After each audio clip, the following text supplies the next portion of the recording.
అందరికీ హ్యాపీ రక్షాబంధన్. ఈసారి ఇలా రక్షాబంధన్ విషెస్ చెప్పాలంటేనే ఎలానో ఉంది. ఎక్కడుందండి అమ్మాయిలకి రక్షణ? నేను ఏ టాపిక్ గురించి మాట్లాడుతున్నానో మీకు ఈ పాటికి అర్థమైపోయి ఉంటది. అందరూ న్యూస్ లో చూస్తూనే ఉన్నారు కదా. రీసెంట్ గా కోల్కతాలో జరిగిన డాక్టర్ మౌమిత కేసు గురించి. ఇది ఆగస్ట్ 9th జరిగింది. ఫస్ట్ వాళ్ళ పేరెంట్స్ కి ఇది సూసైడ్ అని చెప్పారంట. కళ్ళల్లో పొడుచుకొని కాళ్ళు మెడలు విరక్కొట్టుకొని నేకెడ్ గా సూసైడ్ చేసుకుంటారా అసలు ఎవరైనా?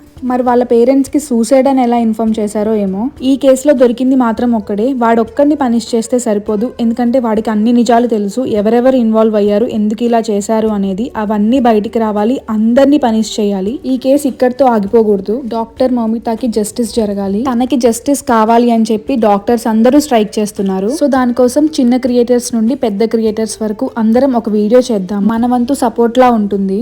సో ఈ కేసులో ఇన్వాల్వ్ అయిన మనుషులు నిజాలు అన్ని బయటికి రావాలి. మౌమితకి జస్టిస్ జరగాలి. అలా అనుకునే వాళ్ళందరూ జస్టిస్ ఫర్ డాక్టర్ మౌమిత అని కమెంట్ చేయండి.